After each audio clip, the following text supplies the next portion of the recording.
Coucou tout le monde. Alors attendez que je cadre déjà bien comme il faut. Voilà, alors j'en suis là. J'ai fait des tas et des tas de petites cartonnettes que finalement j'ai doublé des deux côtés parce que c'est vrai que c'était pas très joli. C'était quand même un peu moins beau de doubler que d'un seul côté parce que tous mes cartons gris n'étaient pas de la même couleur. Donc voilà. Plutôt que de faire des encoches, j'ai mis des élastiques, un élastique plié en deux. Ça fonctionne très très bien, c'est très facile d'utilisation et ça permet de mettre jusqu'à, suivant la taille, 4-5 rubans, etc. sur la même plaque. J'ai trié mes rubans à peu près par couleur. Ça, c'est une fois je me suis fait avoir à Action, j'ai pas fait gaffe, j'ai acheté des rubans qui sont autocollants. C'est pas terrible, mais bon, ça peut rendre service, donc je les ai pas jetés. Ça, c'est pas du ruban autocollant, je sais pas pourquoi je l'ai mis là. J'ai fait des cases petites et pourtant je trouve que voilà, par rapport à la taille de mes cartonnettes, les cartonnettes tombent. Donc peut-être si c'était à refaire, là au lieu de faire 3 cases, j'en aurais fait 4. Je vous donnerai peut-être le calcul avec 4 cases par 3 cases et 4 cases par 4 cases. Ce qui fait que là, eh ben, les cartonnettes, elles pourraient pas tomber quand il y en a qu'une comme ça. Et ça serait vachement mieux. Voilà. Il en va un sacré paquet, parce que ça, c'était avant sur des cartonnettes que j'avais fait, je vous montre, hein, c'était des cartonnettes toutes, j'avais fait tout n'importe quoi, voilà, de la récup. Hein. À la va comme je te pousse, j'avais fait ça. Voilà, donc déjà c'était moche. Et puis c'était dans une grande boîte qui n'avait pas de casier, donc ça n'arrêtait pas de tomber, enfin bref, c'était absolument pas pratique. Et du coup, j'en mettais beaucoup moins dans une boîte comme ça, tenait pas. Rien que ce qui est là, remplissait une boîte à chaussures, mais pleine à ras-bord. Alors que là, c'est l'équivalent d'une boîte à chaussures au niveau de la taille, hein, voire même un peu plus petit qu'une boîte à chaussures. Mais tout tient bien, tout est propre et net. Voilà, donc je préfère nettement ça, finalement. Je vais maintenant vous faire la boîte qui va avec. Je trouve ça super sympa de partir de la dimension des cases que l'on veut pour arriver à la dimension de la boîte. Donc je pense qu'il faut vraiment, mon idée de faire un deuxième tableau pour ce style de boîte à l'envers, c'est-à-dire vous tapez la dimension des cases, vous tapez le nombre de cases et ça vous donne la taille des cases et de la boîte, peut être très pratique. Bon, j'arrive à le faire avec mon tableau actuel, mais ça m'oblige à pinailler un petit peu. Donc le faire automatiquement et facilement serait quand même bien plus sympa. Voilà. Donc, oh, pardon. Mon Dieu, excusez-moi. Pourtant, il est pas tard. Il est 12h07. Je suis déjà fatiguée. C'est quand même pas terrible de mal dormir. Voilà. Alors, du papier noir. Et ici. Voilà. Du papier noir, 160 grammes. Je vérifie parce que ça, c'est pas du 160 grammes. Ça, c'est du Action. Je n'utilise plus le papier Action pour les boîtes ou les bricolages. Je vais le garder pour les... Encore que pour cette boîte-là, ça ne gênerait pas. Je vais le garder pour les mini-albums. Parce qu'il se dédouble. Donc quand vous faites une charnière là comme ça, et ben, le papier arrive à se dédoubler. C'est quand même impressionnant là. Dans l'épaisseur, il se décolle. Enfin, il se dédouble. Voilà, donc c'est pas génial du tout. Un massicot. Ouh, mais j'arrive pas à démarrer ce matin. Enfin, ce matin. Il est plus de midi, je peux plus dire ce matin. Je suis obligée de dire cet après-midi. Voilà, hop, allez. On va y arriver, on va y arriver, on va y arriver. Il me faut mes lunettes et puis me pencher comme une folle dingue pour arriver à voir ce qui est marqué sur l'écran, ou alors rapprocher l'écran, ce qui serait pas complètement con, hein. Voilà, donc je vais mettre ma boîte là-bas. Donc là, j'ai tout simplement remesuré mes cases, mon casier en tout cas, le casier complet. Et j'ai ajouté un bon peu de marge. Là, j'arrive à 25,5, j'ai mis 26. Là, je suis à 19,1 ou 2 à peu près. J'ai mis 19,5. Et en hauteur, j'ai prévu là pour le dépassement. Là. Donc j'ai mis 7,5. Oh, j'aurais pu mettre que 7.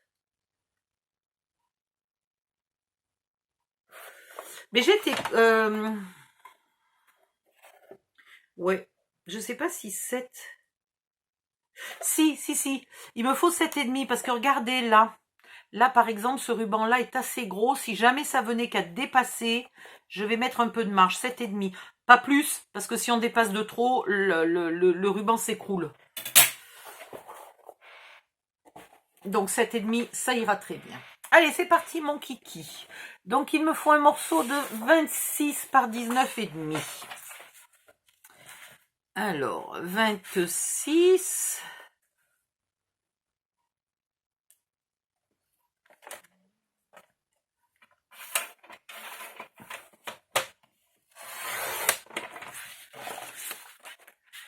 par 19,5. Voilà, ça c'est le fond de la boîte.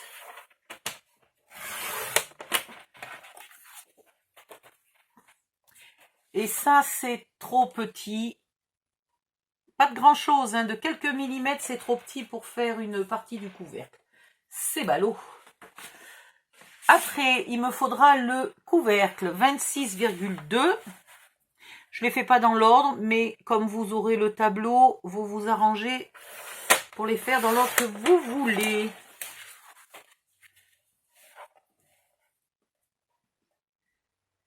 Par 19,7, c'est ça.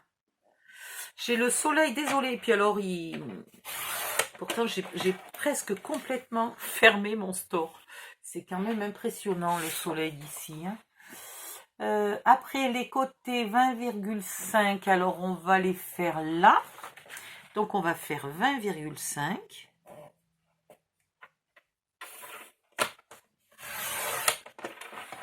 Ça va, ce format-là, apparemment, ne gaspille pas des tonnes de papier. Hein, punaise.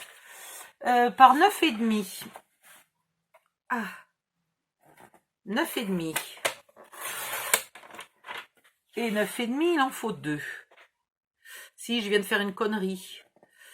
J'ai coupé, fallait pas couper. Fallait couper d'abord à 9,5. Je vous ai fait une bêtise, fallait couper d'abord à 9,5. Parce que du coup, là, je peux pas faire les 20,7 dans la chute. Merde, quel con. Bon, bref. Ici, avec un pli sur un petit côté.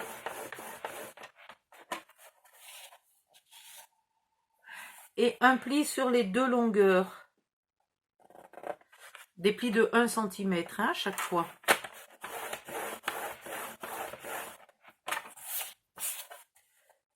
Donc, vous coupez d'abord le 9,5 et après, vous coupez le 19, le 20,5.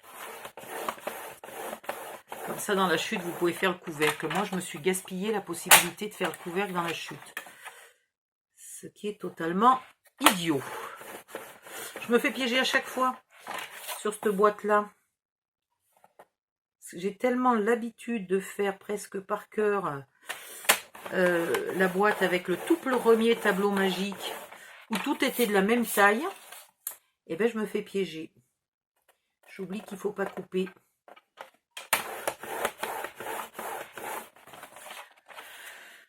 Voilà, c'est pas bien grave.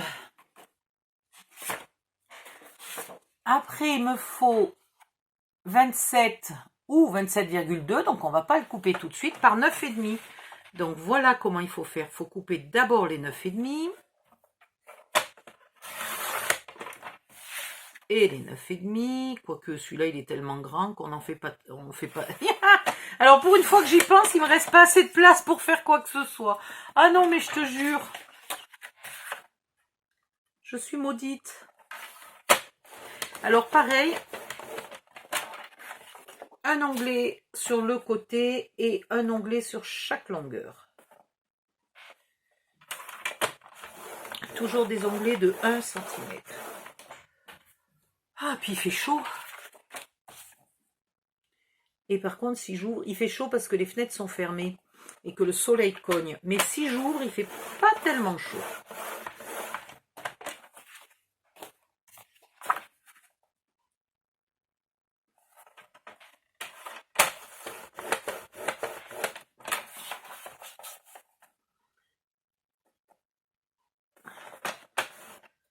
Attention. Voilà.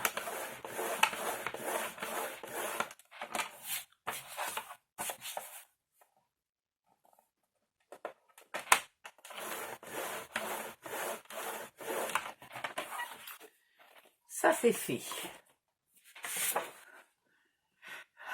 Tac, zim, boum. Après, on a donc 27,2 par 4 et par 4. Alors, on va couper 4 et 4, 8. On va faire 8.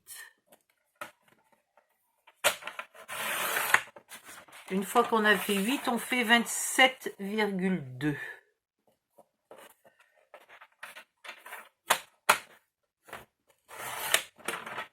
Voilà. Et maintenant, on coupe à 4 et on est bon.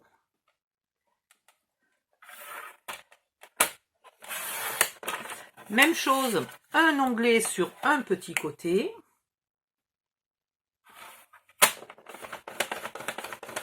Et après, un onglet sur chaque longueur.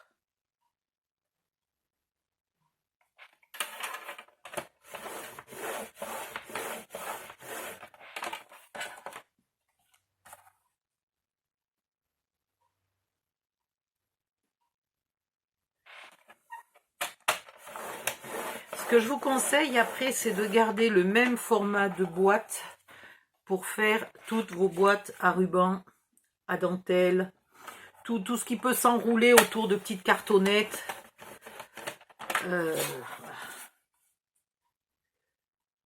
Vous faites les mêmes boîtes, comme ça vous en faites une jolie pile quelque part. Vous mettez une étiquette devant pour marquer si c'est les rubans, si c'est les dentelles, si c'est les dentelles blanches, les dentelles couleur, dentelle coton, dentelle synthétique. Ça dépend quelle quantité de dentelle ou de ruban vous avez. Si vous en avez vraiment beaucoup, ça vaut le coup de les trier un peu dans vos boîtes pour pas être obligé d'ouvrir 50 boîtes pour trouver un truc. Vous attrapez direct la bonne boîte et on n'en parle plus. Là, j'ai pas de quoi faire les deux.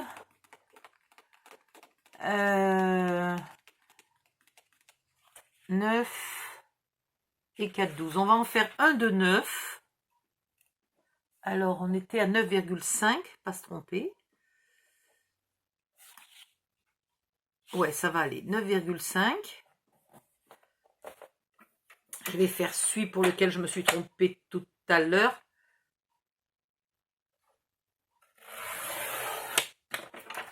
Alors, et donc là, on était à...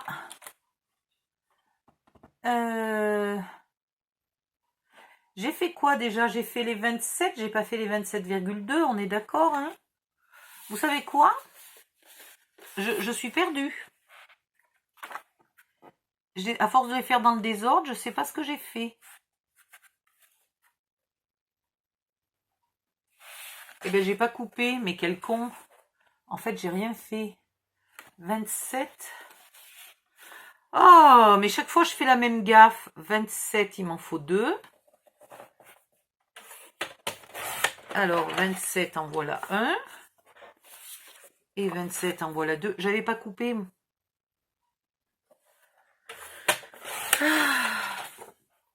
Et donc là, je vais faire le 27,2.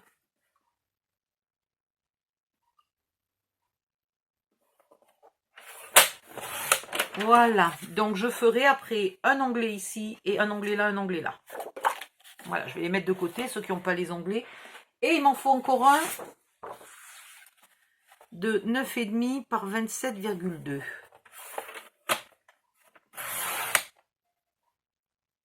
Mais je suis con. Ah non, mais là, il faut que j'arrête l'alcool. Il y en a aucun de 9,5 par 27,2, c'est 9,5 par 4. Attendez, voilà, mon écran s'était éteint, donc du coup, je voyais pas du tout. Non, mais... Ouh, Odile. Alors, Grand côté, grand côté, grand côté, grand côté, je les ai. Il faut que j'arrête d'en faire. Petit côté, je n'ai que les courts. Donc il me faut des 4 cm. Voilà. Donc il me faut des 4 cm. 4 et 4, 8. Mais pourquoi j'ai fait ça? Je suis en train de gaspiller une quantité de papier absolument extraordinaire sur une boîte où normalement je n'aurais dû avoir que des toutes petites chutes comme ça. Ah, pitié. Donc on est à 27, pas 27, oui, 20, non, je les ai fait les 27. Odile, pourquoi j'arrive pas à lire? Pourquoi le petit côté 20,7, ok, d'accord. Bon, ben 20,7.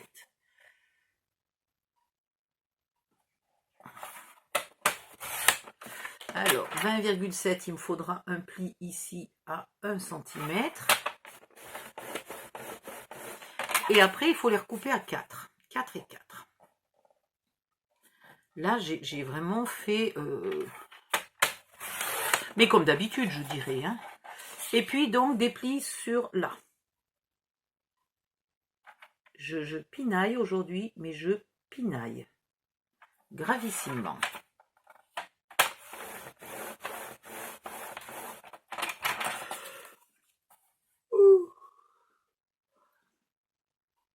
Non, mais ça doit pas être de la fatigue, ça doit être de la digestion, quoique, je sais pas.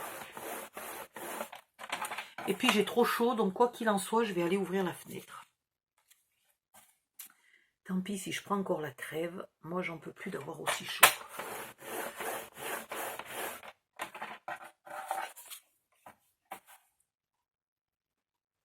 Heureusement que vous aurez le tableau sous le nez quand vous ferez ça.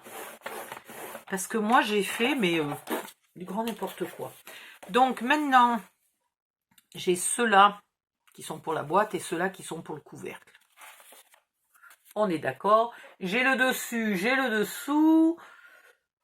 J'ai tout ce qu'il me faut. Je vais ouvrir la fenêtre et je commence à coller, à plier, à coller, etc.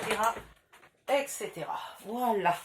Oh, puis en plus, je me plains qu'il fait très froid dehors, mais j'ai ouvert en grand. Ah oui, non, mais là, attendez. Ouh, là, c'est glacé. Ça fait un air glacé dans les pieds, donc on va ouvrir raisonnablement. J'ai ouvert en grand, donc tout l'air s'engouffrait sous le bureau. Oh, la caillante d'un coup. Bon, voilà. Donc, j'ai gaspillé beaucoup de papier et j'ai oublié de compter combien de feuilles il fallait. Peg. Zut, poisse. En gros, il en faut 2. 3. 4.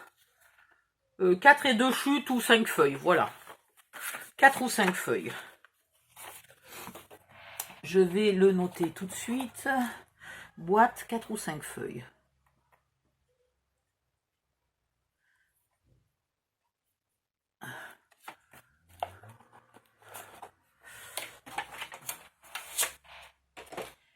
Ensuite, vous prenez la partie boîte, fond de la boîte. Vous prenez les gros morceaux. Vous marquez les plis.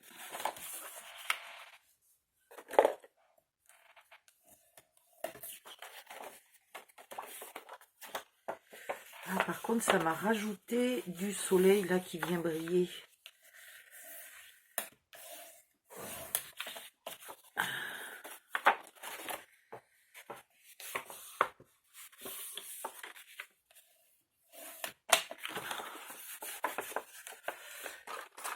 Du côté droit là, vous épointez un petit peu en bas.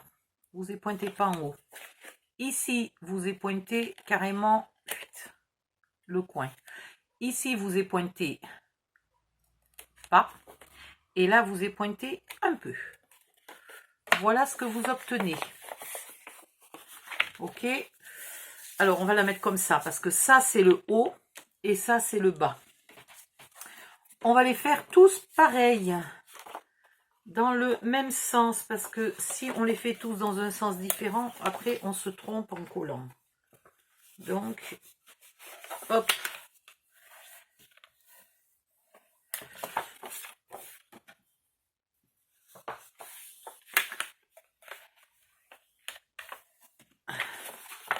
Alors, je la mets dans le même sens, c'est-à-dire comme ça. Donc ici, ça sera le bas. Donc j'ai pointe un peu. Et en haut, ça sera le haut. Donc le haut, je ne les pointe pas. Et le côté, je les pointe. En voilà deux. Pareil, on fait les petits dans le même sens que les grands. Si vous vous êtes trompé de sens, c'est pas très grave. Il vous suffira de plier vos onglets de l'autre côté. Mais si vous avez un papier qui a tendance à craquer un peu, c'est embêtant de plier et de déplier les onglets sans arrêt. C'est risqué, on va dire.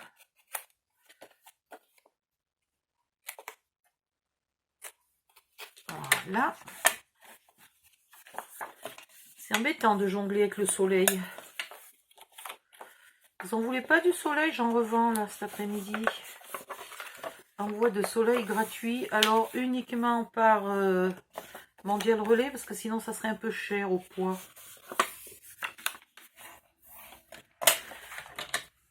Et puis à vos risques et périls, parce que si vous commandez le soleil aujourd'hui et que le temps que je vous livre, il y a de la neige, vous recevrez de la neige.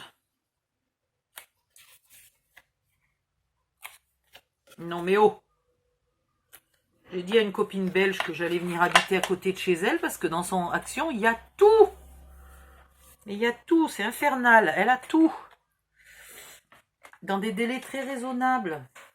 Et puis, le reste, elles veulent bien lui commander et tout. Enfin, c'est génial, quoi.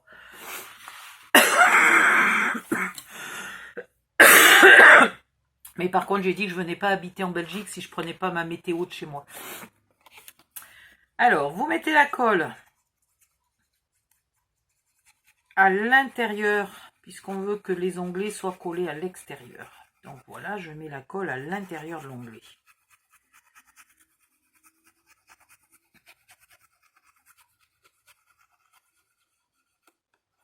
Et vous collez. Alors attendez, je vais essayer de me mettre...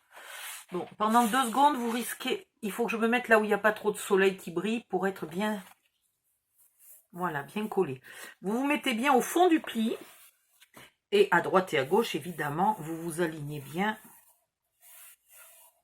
Voilà.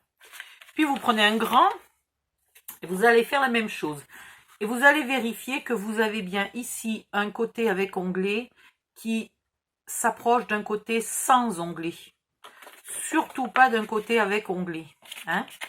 Donc si vous vous êtes trompé sur vos onglets, là c'est le moment de les plier dans l'autre sens pour que le côté avec onglet soit directement à côté du côté d'un côté sans onglet. À côté d'un côté, aïe aïe aïe. Vous collez et vous faites comme ça tout le tour de la boîte.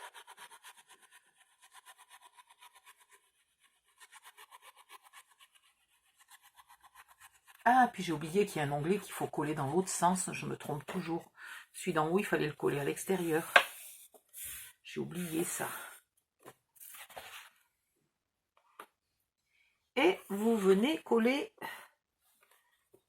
ici, bien au bord, bien aligné.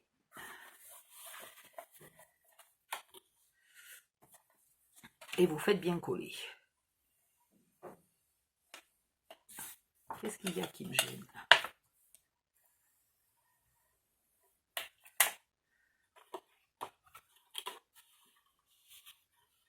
Et vous continuez. Tu as vu Priscilla, j'ai fini par enlever le plastique quand même. Puis alors là, je suis maniaque. Hein. J'enlève la colle toutes les 5 secondes. Je suis devenue complètement maniaque. Ça va pas durer longtemps, je te rassure. Je vais redevenir folle dingue comme normal. Mais pour l'instant, je suis maniaque. C'est Priscilla qui m'a offert la plaque.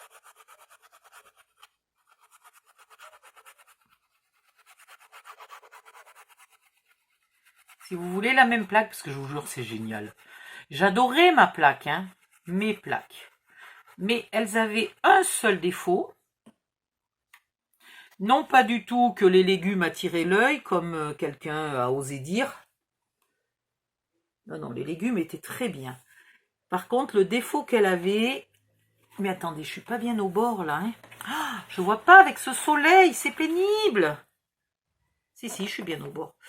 Le seul défaut qu'elle avait, c'est que elle n'était pas assez grande pour moi. Donc, j'en avais mis 2. Et du coup, entre les deux, j'avais un trou. Et ça, c'était pas très pratique quand je découpais au cutter, etc. Ça, j'avoue que le trou, c'était pas pratique. Donc là, maintenant, je n'ai plus de trou. Non, puis ça fait vachement plus sérieux quand même. Elle est géniale, cette plaque. Et ce qu'il y a aussi qui est bien pour celles qui ont l'habitude, comme moi, d'en mettre de partout sur le bureau, c'est que ça vous oblige, ça vous permet, disons, parce que ça vous oblige, non, on peut toujours mettre du bordel sur la plaque, mais disons que ça permet de se restreindre à essayer que le bordel soit en dehors de la plaque et que la plaque soit libre. Et du coup, on a la place de travailler, même avec des grandes boîtes là de ce format-là, ou des grands mini-albums, on a la place. Voilà. Et ça, c'est bien d'être obligé, de s'obliger à avoir cet espace-là qui est propre et net. Et puis alors, vous faites tout ce que vous voulez là-dessus. Hein. S'il y a de la colle, vous en avez pour 2 secondes à l'enlever. Soit elle n'est pas encore sèche, vous faites comme ça et elle s'en va. Soit elle est déjà sèche. Vous prenez un petit outil en métal, là, pof, pof, pof, pof, pof. Ça vous fait 3 copeaux de colle. Regardez. Et ça ne défait absolument pas le dessin qui est dessous. Hein. Le dessin, il est sous le verre. Donc, vous craignez rien. Vous pouvez découper au cutter. Alors, léger petit bémol, mais c'est quand même pas extraordinaire. Ça use un petit peu plus vite les lames de cutter. Bon, voilà, c'est pas non plus une catastrophe. Mais voilà, ça use un petit peu plus vite les lames de cutter. Ça marque rarement, et puis si par hasard ça fait une légère marque dans le verre, elle se voit à peine. Donc c'est vraiment pas un problème. Ce que j'adore, c'est qu'on peut faire son mélange d'encre, de vernis, de n'importe quoi sur le verre. Et quand vous avez fini, vous laissez sécher. Alors, soit un coup de lingette tout de suite, soit vous laissez sécher et vous raclez. Et c'est propre. Parce que les plaques vertes, mon Dieu, mais alors quand on s'en sert beaucoup, on a beau les laver, on a beau les nettoyer, c'est très vite, comment dire, plein de marques, fendues, machin. C'est une catastrophe, quoi. Ça devient moche en point de temps. Et puis, suivant avec quoi vous les nettoyez, elles deviennent pégueuses. Le verre devient pégueux. Donc là, vous collez les bords. Ouais, je sais, je blague. Là, vous collez les onglets. Alors maintenant, c'est le soleil qui se barre. Ah non, mais je te jure. Vous collez vos onglets là, comme ça. Pareil, toujours à l'extérieur. Bien comme il faut. Et vous faites attention d'arriver là à égalité, hein, les deux papiers. Et pour être sûr que ça ne bouge pas. Voilà. Et vous continuez. Vous faites tout le tour. C'est vraiment pas compliqué à monter.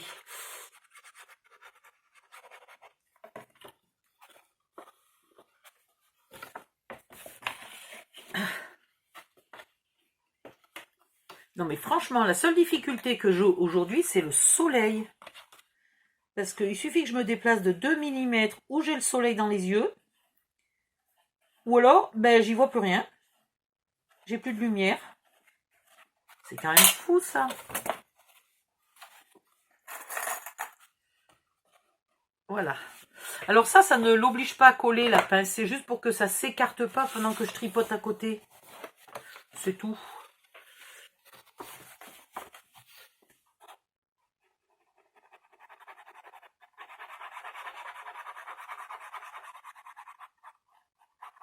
Alors, pourquoi je mets les onglets à l'extérieur? Je mets les onglets à l'extérieur parce que comme ça, là, vous avez un bord qui est net. Et de toute façon, l'onglet sera caché par le papier de scrap. En grande partie caché par le papier de scrap, donc c'est vraiment pas grave. Ça permet aussi d'avoir les bonnes dimensions parce que là, on se cale bien contre le bord et on est sûr qu'on est bon. Voilà, tout simplement. Je vous promets que j'ai testé les méthodes onglet à l'extérieur, onglet à l'intérieur et j'ai fini par faire mon choix. Hein. C'est pas toujours des calculs réfléchis en amont, c'est parfois de l'expérience d'avoir testé plusieurs méthodes et que... Ah! Ça c'est la méthode, je me mets de la colle sur les doigts. Et puis finalement de s'apercevoir qu'il y a quand même une méthode qui est bien mieux que les autres. Voilà, donc autant que possible, mettez toujours vos onglets à l'extérieur quand vous faites des boîtes, des tiroirs, des trucs comme ça. Quand il faut les mettre à l'intérieur, je vous le précise.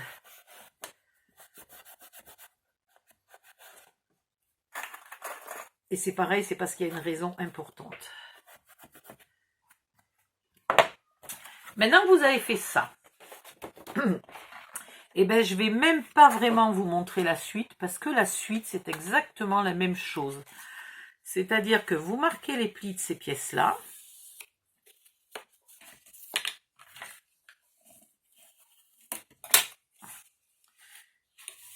Voilà, hop, hop, hop.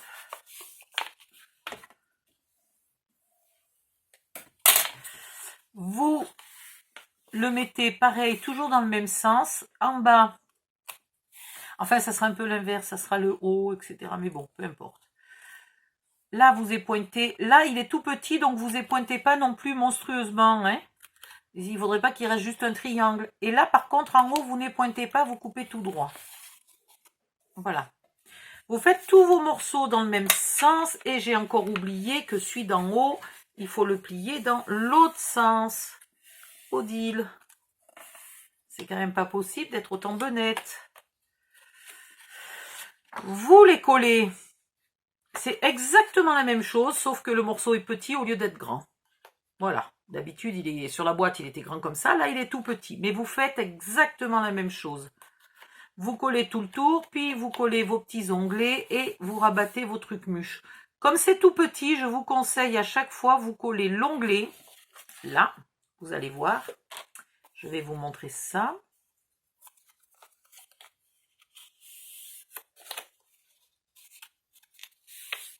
Donc, il faut que je le fasse dans le même sens. Le même sens, c'est celui-là. Ça veut dire... Attendez, que je ne me trompe pas. Eh bien non, évidemment, c'était l'autre. Donc là, là, là, et ici, c'est tout droit et il se pliera dans l'autre sens. Oups! Et là, c'est un petit peu pointé. Alors, comme tout à l'heure, vous faites bien attention d'avoir un côté, là, chaque fois, dans les angles, un onglet et pas un onglet. Voilà. Vous le collez à la suite. Vous faites tout le tour. Quand vous avez fini tout le tour, vous allez coller là les petits onglets. Et comme ils sont tout petits, vous allez tout de suite rabattre le morceau là. La protection d'1 centimètre, vous la rabattez. Puis vous venez ici, on va piquer celui-là. Vous collez votre morceau. Enfin, il est déjà collé. Vous collez votre petit onglet et vous rabattez le morceau. Voilà. Et vous arrivez ici où il y a déjà un morceau qui est collé. Ici. Donc, vous collez le petit onglet et vous rabattez. Et vous faites tout le tour. Vous ne les rabattez pas avant d'avoir collé le petit onglet. Hein, parce qu'ils viennent le renforcer. Et... Ah ben, je ne l'ai pas fait. Bécassine.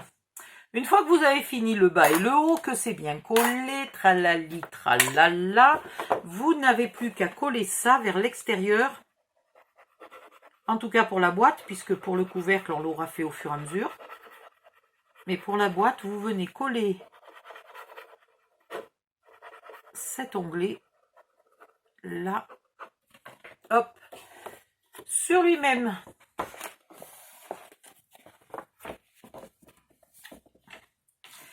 qui vous fait un bord bien droit, même si votre massicot, par exemple, mâchouille un peu le papier parce qu'il mériterait qu'on change la lame et qu'on a la flemme ou pas les sous pour la changer tout de suite. Voilà, ça fait un bord qui est propre et net. Ça fait un bord qui est un petit peu plus solide. Sur des boîtes aussi grandes que ça, ben, c'est pas négligeable d'avoir un bord un peu plus solide. Et ça vous fait un papier qui ne coupe pas les doigts. Alors que là, je garantis pas que ça coupe pas les doigts. Voilà. Donc, vous faites tout le tour de la boîte. Et une fois que vous avez fait tout le tour de la boîte, vous avez votre boîte et votre couvercle. Et vous n'avez... Et elle vient ici. Merci. Et vous n'avez plus qu'à y mettre votre casier. Voilà. Je vous donne aussi les papiers, les dimensions pour les papiers de scrap qu'il faut coller. Surtout sur une boîte grande comme ça, vous n'économisez pas le papier de scrap. Hein. Vous recouvrez, vous décorez vraiment l'intérieur et l'extérieur. J'ai utilisé le mot décorer, mais franchement, c'est pas seulement pour la décoration, c'est vraiment pour la solidité de la boîte. Parce que là, vous imaginez bien que ça, eh ben, ça durerait pas longtemps. Alors qu'une fois, est-ce que j'en ai une? Oui, je reviens. Hop. Voilà. Ça, c'est du papier blanc, donc il est pas... Mais voilà, voilà la différence. Et là, voilà, c'est pas du tout la même chose. Hein. Alors, c'est encore un tout petit peu souple parce que la boîte est très grande, mais c'est solide. Donc, vous n'hésitez pas, le papier de scrap intérieur et extérieur n'est pas du luxe, c'est une obligation sur ce style de boîte, principalement quand elles sont très grandes. Si un jour vous en faites une toute petite, là, style 10-12 cm, éventuellement, vous décorez que l'extérieur, vous décorez pas l'intérieur, c'est pas une catastrophe. Hein. Mais sur les grandes, là, voilà, il faut que ça soit solide. Donc, du papier épais. Vous prenez les dimensions sur le tableau que je vais vous donner. Qu'est-ce qu'il fallait que je vous dise d'autre? Si vous voulez mettre du décor, vous mettez du décor, vous mettez un porte-étiquette, etc. Dans ce cas-là, vous y pensez avant de mettre le papier. Alors, si vous voulez mettre un porte-étiquette, hop, hop, hop. Non, on va pas le faire avec celle-là. On va le faire avec celle-là. Vous découpez votre papier, tous vos papiers de scrap. Ici, donc vous avez ça qui est rabattu. Hein.